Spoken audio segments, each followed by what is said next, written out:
இனிமே கண்ணை மூடிட்டு கடலை எண்ணெய் வாங்கலாம்.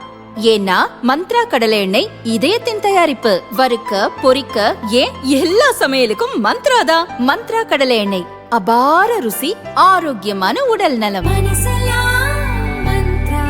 ஒரு பேங்க் கதவை உடைச்சு உள்ள போய் திருடு இருக்கான். ஆனா அவன் அதோட நிறுத்தல,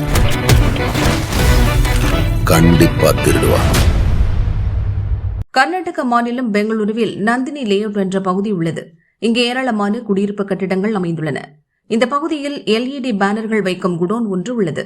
இந்த குடோன் அருகே 4 மாடி கட்டிடத்தில் பெண்கள் தங்கும் விடுதி இயங்கி வருகிறது. இந்நிலையில் இந்த குடோனில் ஞாயிற்றுக்கிழமை நள்ளிரவில் திடீரென தீ விபத்து ஏற்பட்டது. மளமளவென பற்றி எரிந்த தீ அருகிலிருந்த பெண்கள் தங்கும் விடுதி கட்டிடத்திற்கும் பரவியது. அப்போது விடுதியில் 50 பெண்கள் வரை இருந்தனர்.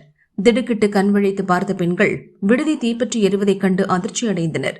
காப்பாற்றுங்கள் என்று அலறினர், கூச்சலிட்டனர். ஆனால் யாரும் உதவிக்கு வரவில்லை. உயிர் பிழைக்க வேண்டுமென்றால் கட்டிடத்திலிருந்து வெளியே குதிப்பதே ஒரே வழி என்று பெண்கள் தீர்மானித்தனர். இதையடுத்து கட்டிடத்திலிருந்து ஜன்னல் மூலம் ஆபத்தான முறையில் வெளிப்புற சுற்றுச்சுவரில் குதித்து அதிலிருந்து தெருவில் குதித்து உயிர் பிழைத்தனர். இதில் சில பெண்களுக்கு காயம் ஏற்பட்டது. எனினும் அதிர்ஷ்டவசமாக உயிர் சேதம் ஏதும் ஏற்படவில்லை. தகவலிருந்து வந்த தீயணைப்பு துறையினர் தீயை போராடி அணைத்தனர். குடோனில் ஏற்பட்ட மின் கசிவுதான் தீ விபத்துக்கான காரணம் என முதற்கட்ட விசாரணையில் தெரியவந்துள்ளது. பெண்கள் ஒருவர் பின் ஒருவராக கட்டிடத்திலிருந்து சுற்றுச்சுவர் வழியாக குதித்து உயிர் பிழைக்கும் காட்சி சமூக வலைதளங்களில் வைரலாகி வருகிறது.